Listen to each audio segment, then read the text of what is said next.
जोहार साथियों।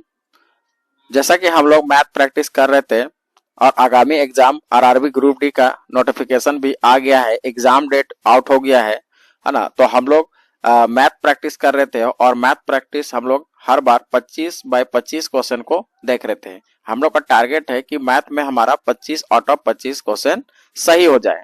ठीक है, तो आज हम लोग प्रैक्टिस सेट करेंगे 19 और ये प्रैक्टिस सेट आपका जो है आरआरबी एग्जाम ग्रुप डी जो एग्जाम है 2025 मोस्ट सेलेक्टिव क्वेश्चन है, मतलब इसी पैटर्न में आपके क्वेश्चन रहने वाले हैं।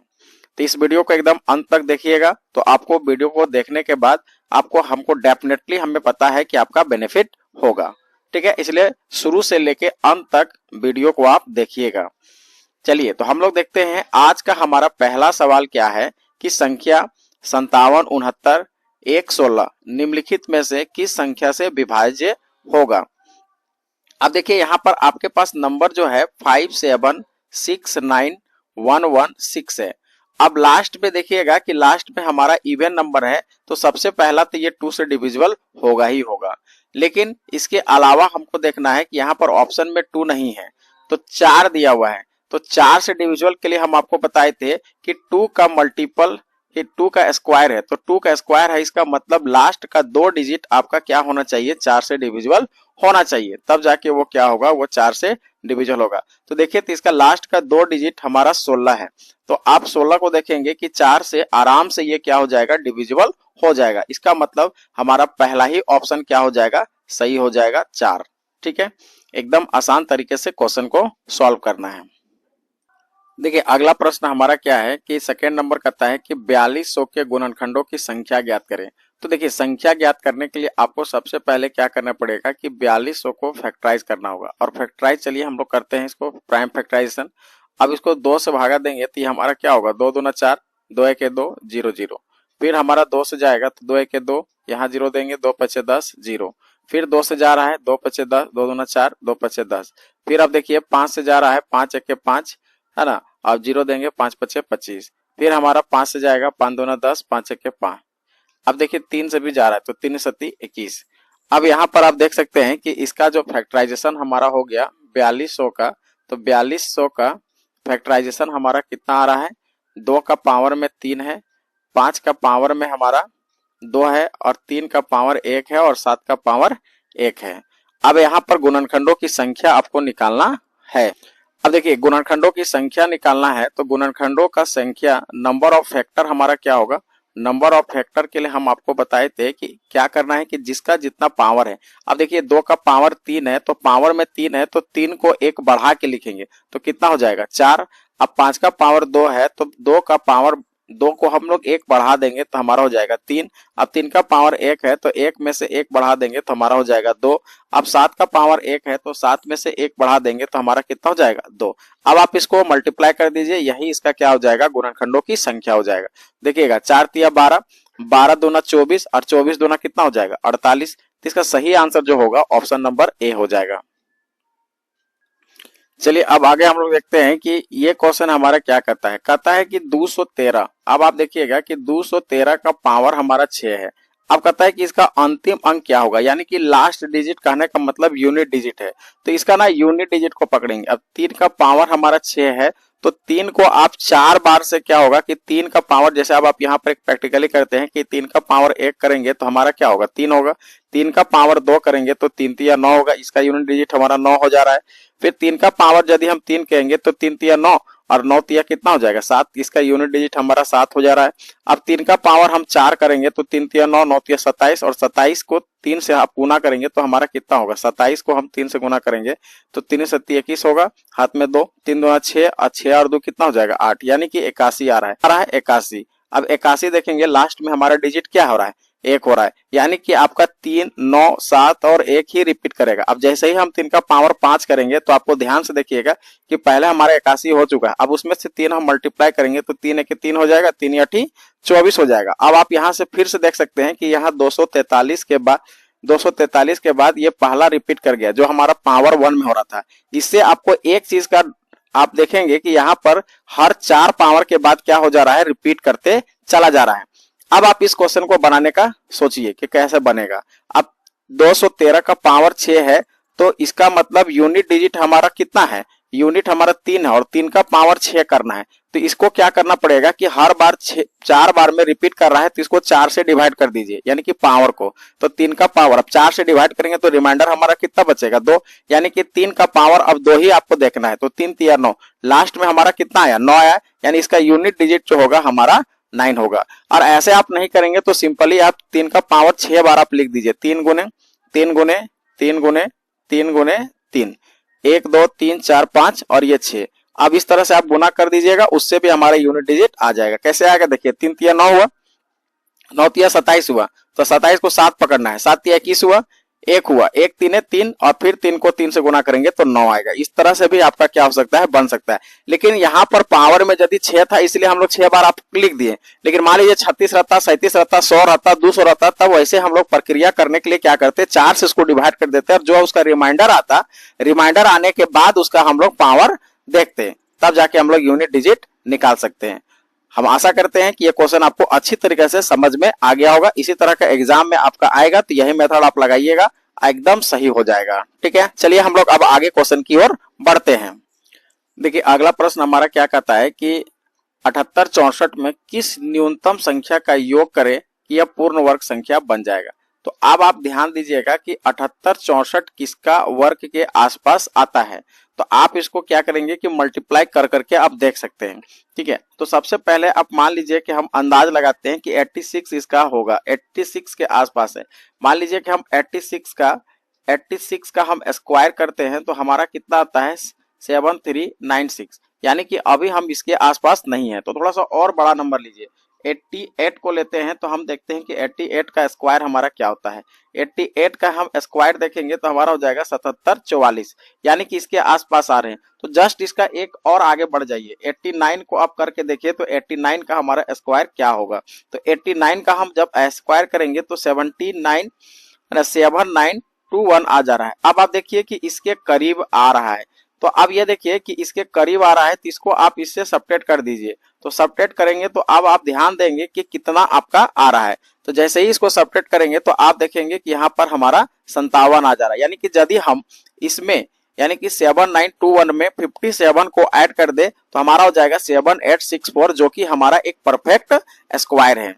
ठीक है, तो ये हमारा क्या होगा, एक आसानी तौर पर हम बना सकते हैं मल्टीप्लाई कर करके अंदाज लगा के। और नहीं तो फिर क्या करेगा, इसका हमारा पहले स्क्वायर रूट निकालना पड़ेगा और देखेंगे कि हमारा जो उसके आसपास में कौन आ रहा है उसको हम लोग निकाल। देखिए तो इसका सही आंसर जो होगा ऑप्शन नंबर बी हो जाएगा 57।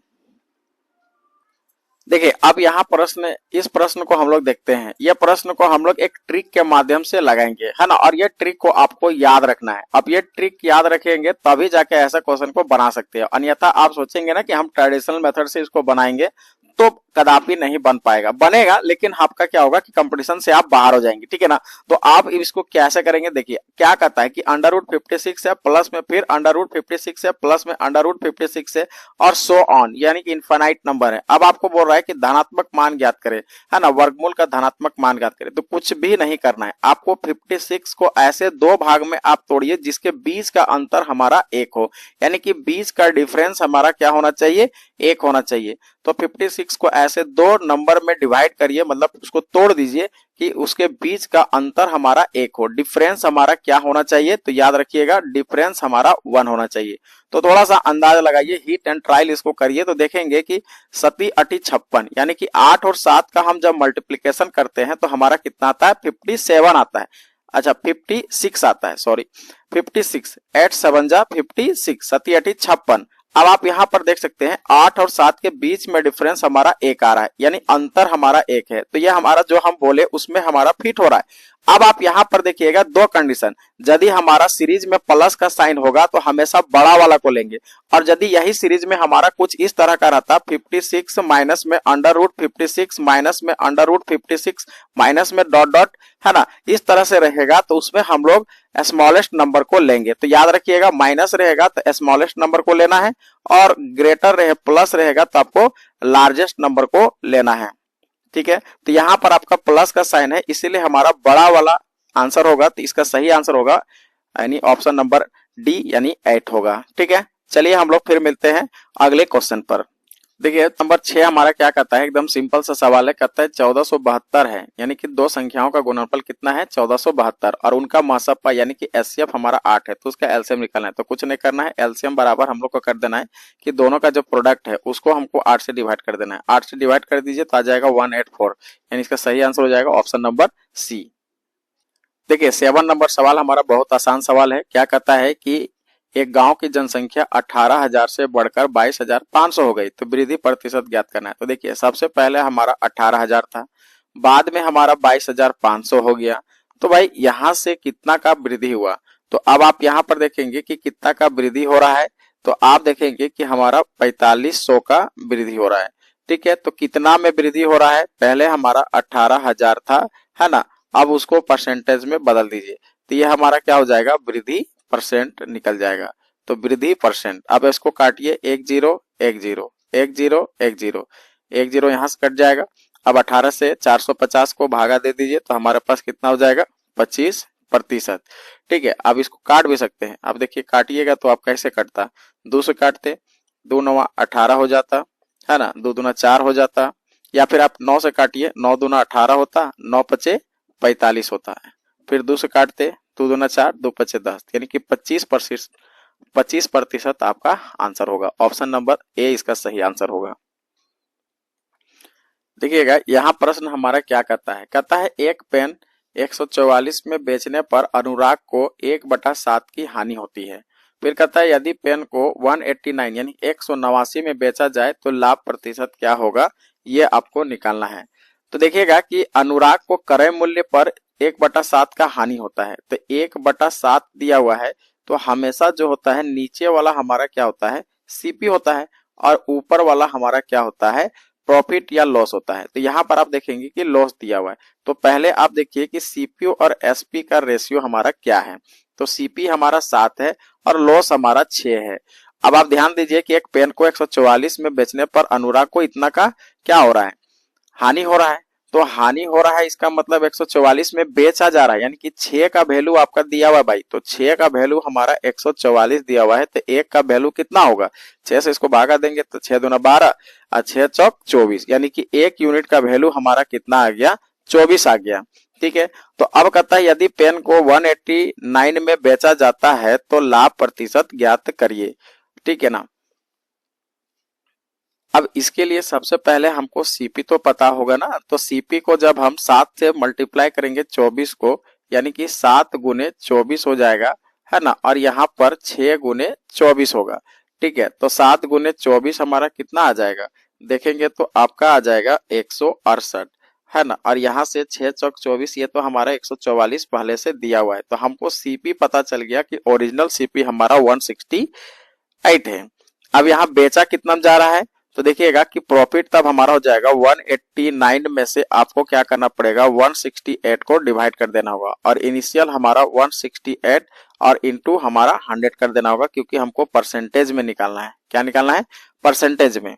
ठीक है, अब आप इसको घटाएंगे तो हमारा आ जाएगा 1, और यहाँ 8 में से 6 जाएगा तो कितना बचेगा 2, और 168 डिवाइडेड बाई 100 मल्टीप्लाइड बाई 100 हो जाएगा। अब आप इसको काटिए तो कितने बार में जा रहा है, देखिएगा कि ये 8 टाइम्स में हमारा कट जाएगा, 8 के 8, 8 दूनी 16, फिर 8 से इसको भागा देंगे 100 को, तो हमारा कितना होगा 8 के 8, है ना, और 8 से हमारा यहाँ कटेगा, नहीं कट रहा है, तो 8 2 जा 16 और 8 5 जा, है ना, 40, यानी कि 8 पचे 40 हो जाएगा। तो यानी कि कुल मिला के हमारा 12.5% का हमारा क्या होने वाला है, प्रॉफिट होने वाला है। तो ऑप्शन नंबर बी इसका सही आंसर होगा।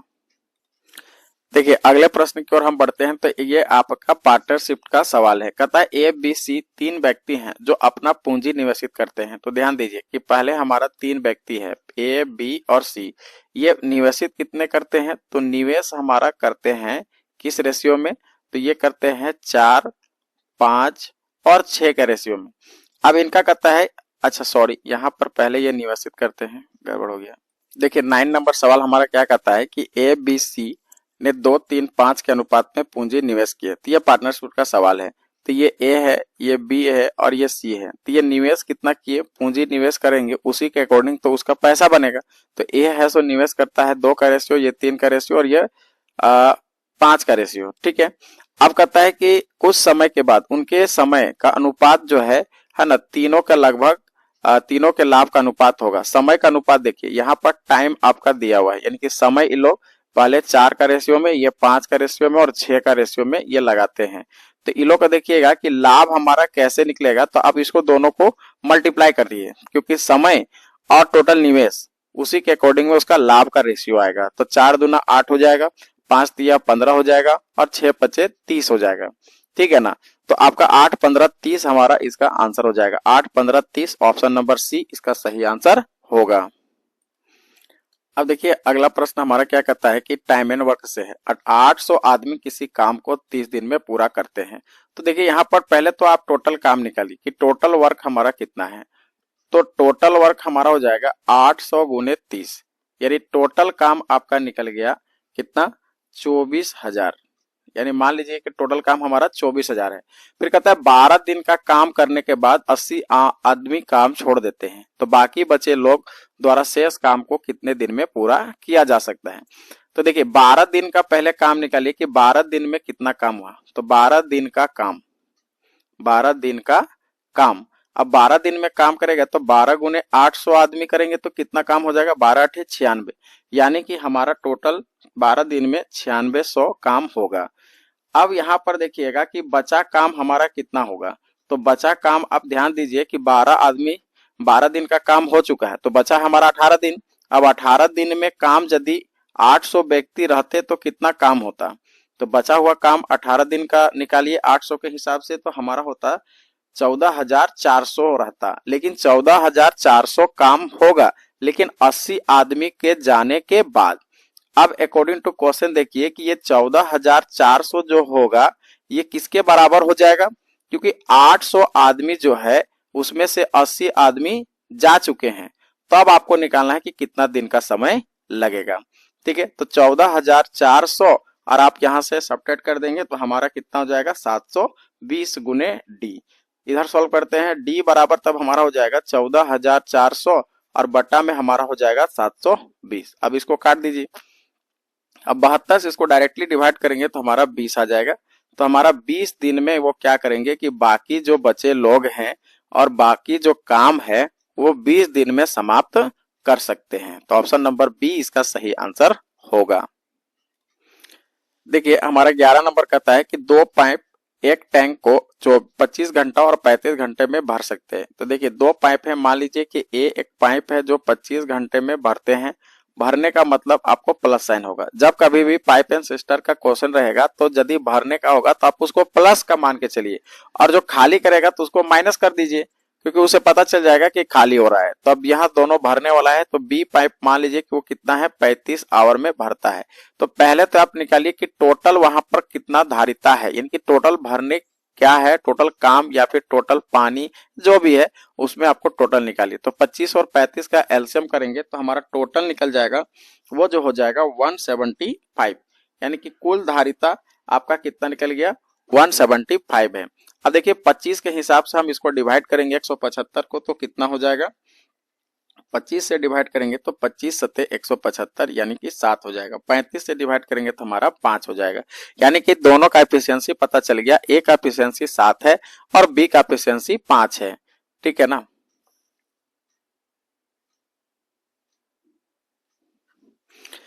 अब आप यहां पर देखेंगे कि दोनों मिलाकर, तो ए और बी दोनों को एक साथ नल को खोल दिया जाए तो दोनों को एफिशिएंसी जोड़ दीजिए, तो 7 5 12 हो जाएगा और टोटल हमारा धारिता यानी कि टोटल काम है 175। अब 175 को हम डिवाइड कर देंगे 12 से, तो हमारा कितना आ जाएगा, तो डिवाइड कर देंगे तो हमारा आंसर आ जाएगा 175/12। अब आप इसको देखिएगा कि डिवाइड करके आपको पूर्णांक मिलाना होगा, तब पूर्णांक मिलाने का प्रोसीजर तो हम लोग जानते हैं। तो 12 1 का 12 हो जाएगा, यहाँ से सब्ट्रैक्शन हो जाएगा तो कितना हो जाएगा, 6 2 8, तो 5 2 7 5 हो जाएगा। फिर यहाँ से 12 25 60 ज्यादा हो जा रहा है, तो 12 चौक 48, 4 तक 12 चौक 48 कितना हो जाएगा, 8 6 14, 7 7 14, यानी कि 7 बच जा रहा है, यानी कि हो जाएगा 7/12। देखिएगा 14 पूर्णांक 7/12 ऑप्शन नंबर बी इसका सही आंसर हो जाएगा। है ना। इतने घंटे में क्या करेंगे कि दोनों यदि नल को खोल दिया जाए तो टंकी को क्या कर लेंगे, भर देंगे। देखिए यहाँ पर हमारा अगला प्रश्न है 12 नंबर, कहता है कि एक दूध वाला 9 लीटर दूध और 4 लीटर पानी मिलाता है। 9 लीटर दूध में 4 लीटर पानी मिलाता है, तो दूध और पानी का अनुपात समान रखने के लिए उसे 36 लीटर दूध में कितना पानी मिलाना होगा। तो सबसे पहले देखिए दूध और पानी का आपका जो है ना, कितना कितना अनुपात में है। तो टोटल देखेंगे कि दूध कितना है, 9 लीटर है और पानी हमारा 4 लीटर है। तो सबसे पहले आप निकालिए दूध और मिश्रण का अनुपात, दूध है ना अनुपात मिश्रण। तो देखिए दूध हमारा 9 लीटर है और मिश्रण देखेंगे तो दोनों को जोड़ दीजिए, 9 4 कितना हो जाएगा 13, यानी कि 9 अनुपात 13 के हिसाब से हमारा मिश्रण है, दूध और मिश्रण यानी टोटल मिक्सचर। तो अब इसमें क्या कह रहा है कि आपका 36 लीटर दूध में कितना पानी मिलाना चाहिए। तो मान लेते हैं कि पानी हम कितना मिलाएंगे, माना कि पानी हम जो मिलाना पड़ेगा, पानी x लीटर मिलाते हैं, x लीटर मिलाया जाता है, मिलाया जाता है, ठीक है। अब अकॉर्डिंग टू क्वेश्चन देखिए, अब अकॉर्डिंग टू क्वेश्चन क्या कहता है कि 36 लीटर दूध में कितना पानी मिलाना है। तो 36 लीटर और उसमें से हम x लीटर मिला रहे, तो 36 प्लस हम x कर देंगे, लेकिन हमारा अनुपात हमारा 9/13 ही होना चाहिए, अनुपात में कोई बदलाव नहीं होना चाहिए भाई, है ना। अब आप इसको सॉल्व कर दीजिए, क्रॉस करेंगे तो हमारा हो जाएगा 36 प्लस x और मल्टीप्लाइड बाई 9 और इक्वल टू हो जाएगा 13 गुने 36। अब यहां से 9 से कट सकता है, 9 चौक 36, है ना। अब यहां से देख सकते हैं x बराबर 13 चौक 52, 52 में से 36 को घटा देंगे तो हमारा कितना हो जाएगा 6 6 12 और यहां से हो गया 4, 4 में से 3 1 कितना हो जाएगा 1 बच गया, यानी कि आपको जो है 16 लीटर आपको पानी मिलाना पड़ेगा। तो 16 लीटर इसका सही आंसर हो जाएगा ऑप्शन नंबर ए। देखिए अगला सवाल हमारा क्या कहता है 13 नंबर कि 20,000 पर 2 वर्ष में प्राप्त साधारण ब्याज और चक्रवृद्धि ब्याज का अंतर 800 दिया है, यानी कि आपको सीआई और एसआई का डिफरेंस दिया हुआ है कितना 800 दिया हुआ है, ठीक है, यानी कि डिफरेंस हमारा 800 दिया हुआ है, तो इसको हम लोग डी हमारा 800 हो जाएगा। तो हम आपको बताए थे कि डिफरेंस बराबर एक फॉर्मूला होता है, सीआई और एसआई का डिफरेंस जो होता है इसको डायरेक्टली आप याद कर लीजिए फॉर्मूला। तो फॉर्मूला क्या है, याद रखिएगा कि पी आर स्क्वायर बाई 100 का स्क्वायर, ठीक है ना। यहां पर आप पुट करेंगे आंसर आ जाएगा। तो प्रिंसिपल आपका 20,000 है तो 20,000 बैठा दीजिए, आर हमको निकालना है तो आर को रहने दीजिए, डिवाइडेड बाई हमारा कितना हो जाएगा 100 गुने 100, ये ना कह रहा है 100 का स्क्वायर मतलब 100 गुने 100 और डिफरेंस हमारा पता है, तो डिफरेंस कितना है 800, तो यहाँ पर आप 800 बैठा देंगे।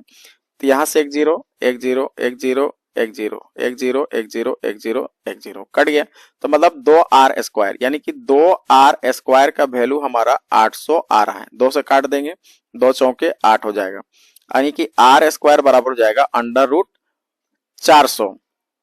तो 400 का हमारा यहाँ 2 हो जाएगा और यहाँ पर 0 का 20, यानी कि 20% हमारा क्या हो जाएगा आंसर हो जाएगा, ऑप्शन नंबर डी इसका सही आंसर होगा। तो यहाँ पर आपको एक फॉर्मूला याद रखना है कि डिफरेंस बराबर क्या होता है, 2 साल का डिफरेंस यदि है तो आप इस फॉर्मूला को यूज कर सकते हैं।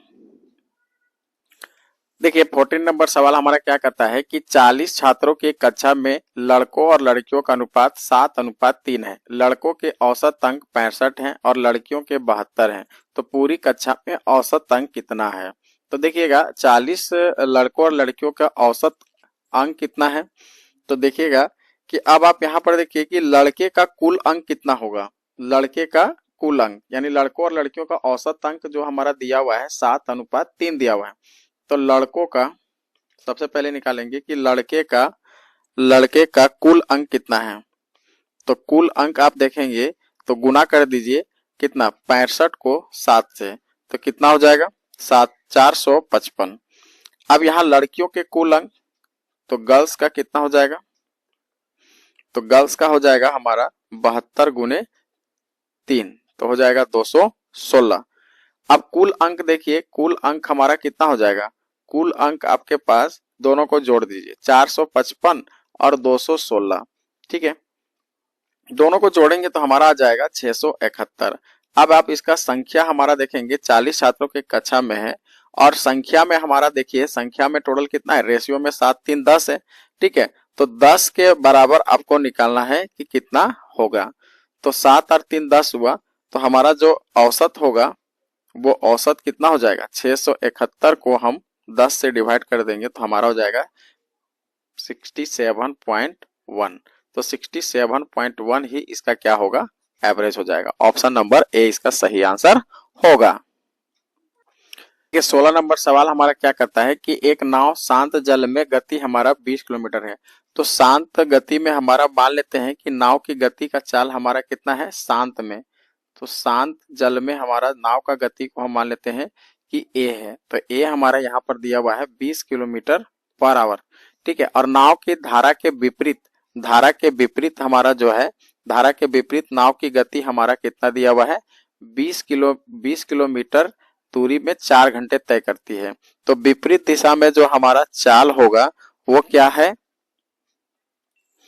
तो विपरीत में हम लोग देखेंगे कि नाव का गति जो है विपरीत में, तो विपरीत में हमारा यहाँ पर दिया हुआ है टोटल डिस्टेंस 20 है और 4 घंटे, तो कितना हो जाएगा, 4 पचे 20 यानी कि 5 किलोमीटर पर आवर हो जाएगा। ठीक है, अब कहता है मान लेते हैं धारा की चाल। तो यहाँ पर मान लीजिए कि माना कि धारा की चाल है ना, धारा की चाल को हम लोग मान लेते हैं कि धारा की चाल हमारा क्या है, 20 किलोमीटर पर आवर है। ठीक है, अब आगे बढ़िए। अब धारा के विपरीत नाव का चाल कितना होगा, तो धारा के विपरीत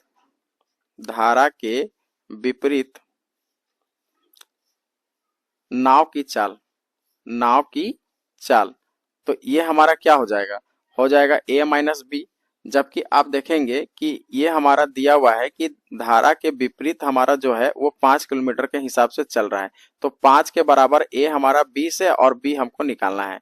तो b बराबर हमारा कितना हो जाएगा, 20 में से हम 5 को माइनस कर देंगे तो कितना हो जाएगा, 15। यानी कि 15 किलोमीटर पर आवर जो है धारा के, है ना, चाल हो जाएगा। तो धारा की चाल हमारा ऑप्शन नंबर बी इसका हो जाएगा सही आंसर, 15 किलोमीटर पर आवर। एकदम आसान सवाल था। देखिए यहाँ पर अब ये अलजेब्रा का क्वेश्चन है। कहता है ए प्लस बी प्लस सी का वैल्यू हमारा 13 है। फिर कहता है A B plus B C plus C A का वैल्यू हमारा 54 है। A square plus B square plus सी का स्क्वायर का वैल्यू निकालना है। तो देखिए सिंपली हमारा एक फॉर्मूला था कि ए प्लस बी प्लस सी का होल स्क्वायर का फॉर्मूला क्या होता है, तो होता है A square plus B square plus C square plus हमारा हो जाता है ना 2ab 2bc। इस तरह का फॉर्मूला आप देखे होंगे कि होता है। तो 2 को हम बाहर निकाल देंगे तो देखेंगे कि ab plus bc plus ca होता है। इस तरह का फॉर्मूला होता है। लेकिन हमको निकालना है a square plus B square plus C square. तो देखिए a square plus B square plus C square का वैल्यू हमारा जो हो जाएगा a प्लस बी प्लस सी का होल स्क्वायर में से माइनस कर देंगे 2ab plus bc plus ca को। ठीक है ना। अब आप यहाँ पर देखेंगे सारा चीज आपका गिवन है। a प्लस बी प्लस सी का वैल्यू दिया हुआ है यानी कि 13 का स्क्वायर आपको लेना है। और आप यहाँ देखेंगे कि A B plus B C plus C A का वैल्यू हमारा 54 है। तो 2 से हम इसको 54 से मल्टीप्लाई कर देंगे। अब 13 का स्क्वायर करेंगे तो कितना होगा, 169 होगा। अब यहाँ से गुना करेंगे तो 2 चौक 8 हो जाएगा और 2 पच्चे 10 यानी 108। अब आप 108 इसमें घटा दीजिए, जो आएगा आंसर हो जाएगा। तो घटाएंगे तो हमारा 1 हो जाएगा, 6 में से यहाँ पर 6 ही हो जाएगा यानी कि 61 इसका सही आंसर हो जाएगा, ऑप्शन नंबर ए। देखिए 18 नंबर सवाल हमारा कहता है कि 3 माइनस 4 साइन स्क्वायर थीटा, यानी कि आप इसको लिखिए तो लिखा हुआ है कि 3 माइनस 4 साइन स्क्वायर थीटा और बटा में हमारा है कोस स्क्वायर थीटा। अब इसको सरल करके यहाँ ऑप्शन में जो दिया हुआ है उसके अकॉर्डिंग आपको सॉल्व करके बताना है। तो ध्यान दीजिए कि यहाँ पर 3 minus sine square theta by हमारा कोस स्क्वायर थीटा है। जब हम इसको अलग अलग करेंगे तो क्या होगा, बंटवारा कर दीजिए तो ये 3 बटा हमारा कोस स्क्वायर थीटा हो जाएगा और माइनस में यहाँ पर 4 साइन स्क्वायर थीटा और बटा में हमारा कोस स्क्वायर थीटा होगा।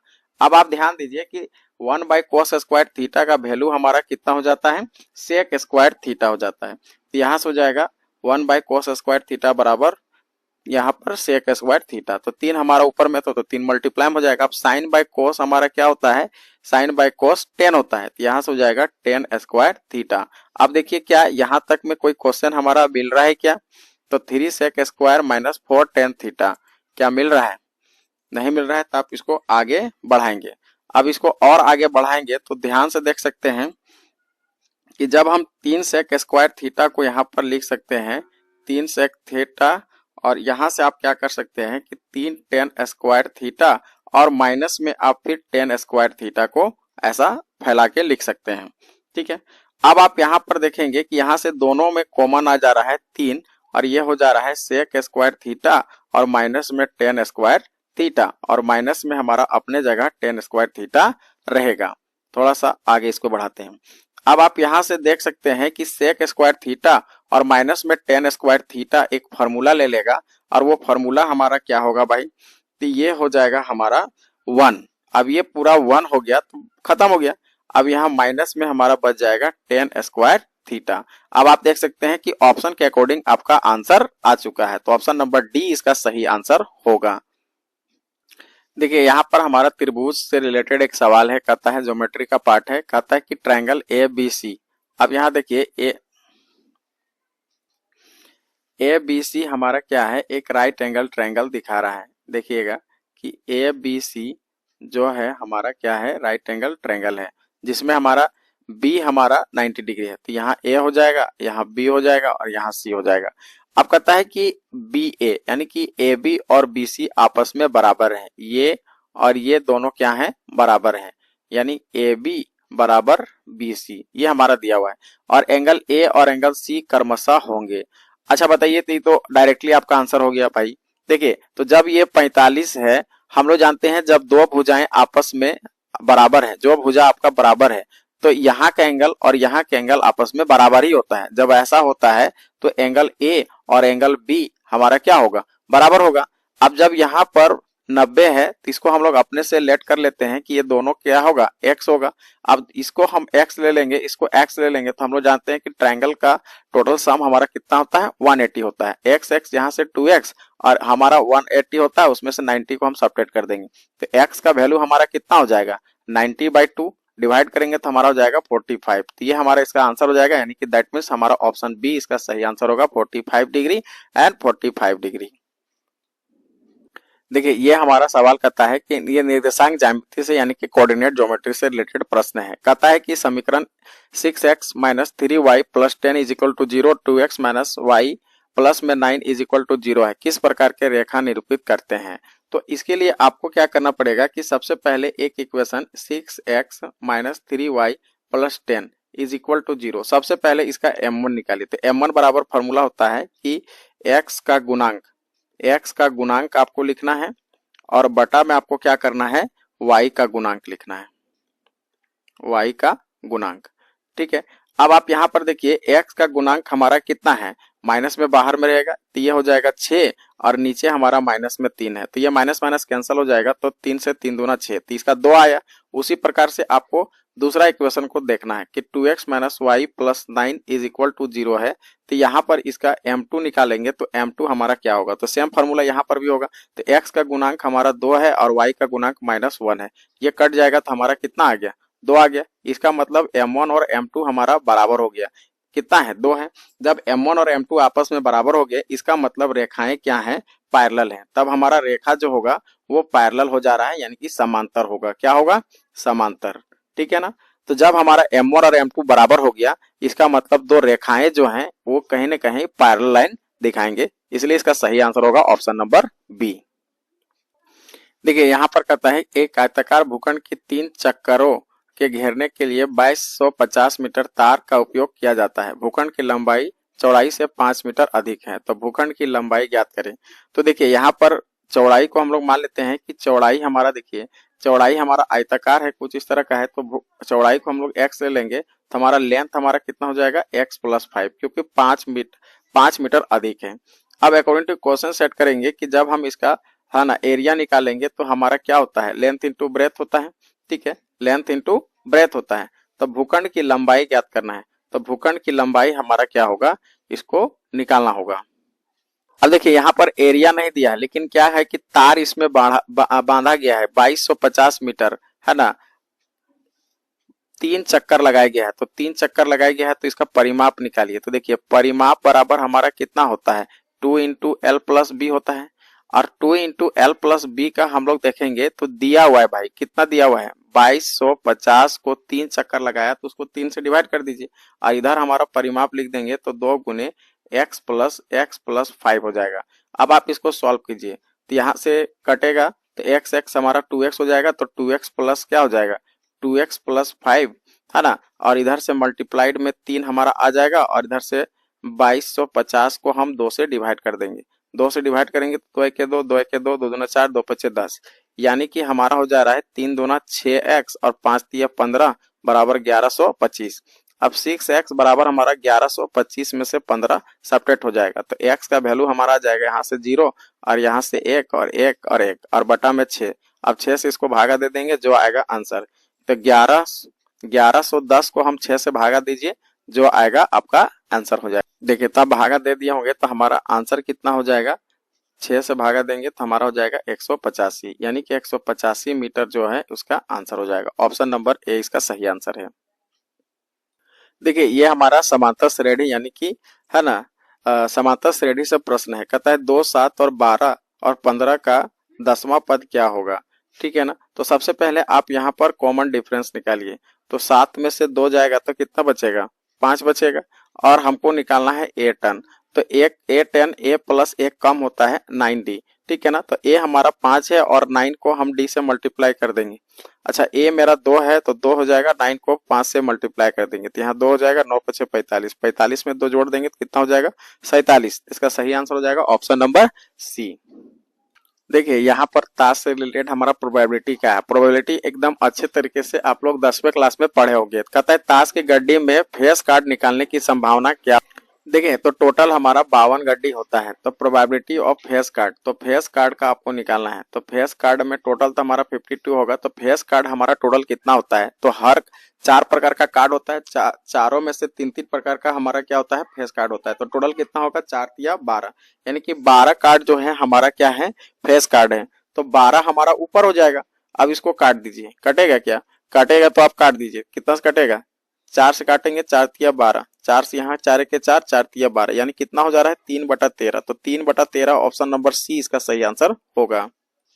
देखिए अब यहाँ पर 24 नंबर सवाल हमारा क्या कहता है कि एक निश्चित बिल पर 32% की छूट पर बिक्री मूल्य और 20% की 2 लगातार छूट की बिक्री मूल्य का बीच का अंतर हमारा क्या है ना।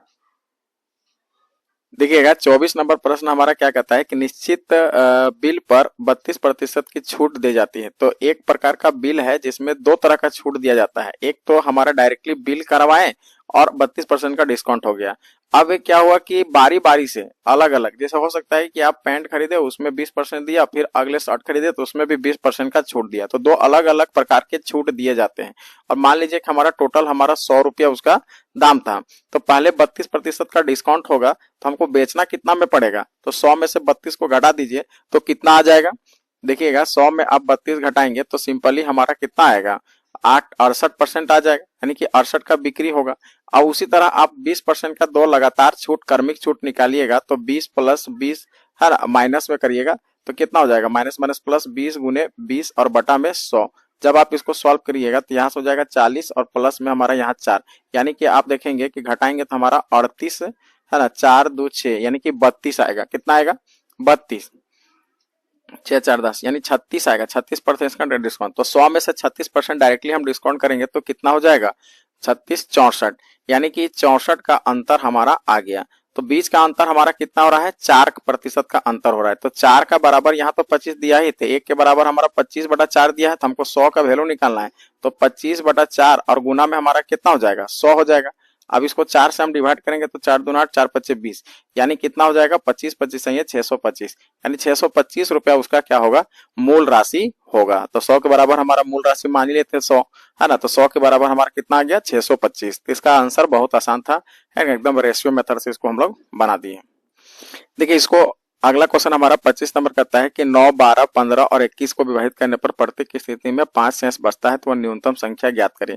तो देखिए इसको क्या कहना है, डायरेक्टली आपका ऑप्शन से ही चेक करिए, सबको डिवाइड करके देखिए कि हमारा रिमाइंडर 5 किस में आ रहा है ना। तो डायरेक्टली आप हर बार देखिएगा तो 625 635 को आप डिवाइड करके देखिए, 9 से इसका भागा देंगे तो रिमाइंडर हमारा कितना आ जा रहा है 5 आ रहा है। फिर उसी तरह अब आप देखेंगे कि 12 से डिवाइड करिए, ठीक है। इसी तरह सो ऑन आप सबसे डिवाइड करके देखिएगा तो रिमाइंडर हर बार 5 आ रहा है, इसका मतलब यही आपका ऑप्शन हो जाएगा। आप इसको डायरेक्टली बनाना चाहते हैं तो क्या करेंगे कि 5 सबसेट सेपरेट कर लेंगे और उसके बाद हम लोग क्या क्या कर देंगे, एलसीएम निकाल दीजिएगा तो भी हमारा आंसर होगा। लेकिन ये क्वेश्चन को डायरेक्टली ऑप्शन से बनाने से आसान होगा, ठीक है ना। तो इसका सही आंसर हो जाएगा 635, ठीक है। अब इस तरह से हम लोग टोटल 25 क्वेश्चन देख लिया और 25 क्वेश्चन में अब आप देखिए कितना क्वेश्चन आप बना पाते हैं। एकदम सारे क्वेश्चन को एकदम धुआं धुआं कर दिए, सब तरह का क्वेश्चन आपको पकड़ में आ गया होगा। अब इसी के पैटर्न में क्या है कि आपके एग्जाम में देखने को मिलेगा, है ना। इतना विश्वास रखिए कि इसी का पैटर्न में सवाल आएगा तो आएगा। उसके बाद आप देखिए कि आपका कितना क्वेश्चन बनता है एग्जाम में। टारगेट करके जाइए कि 25 में 25 क्वेश्चन हम पूरा फोड़ के आएंगे, ठीक है। तो चलिए हम लोग जब तक एग्जाम कंप्लीट नहीं होता है इसी तरह का हम सेट आपको लाते रहेंगे, है ना। तब तक के लिए धन्यवाद। तो फिर मिलते हैं अगले वीडियो में।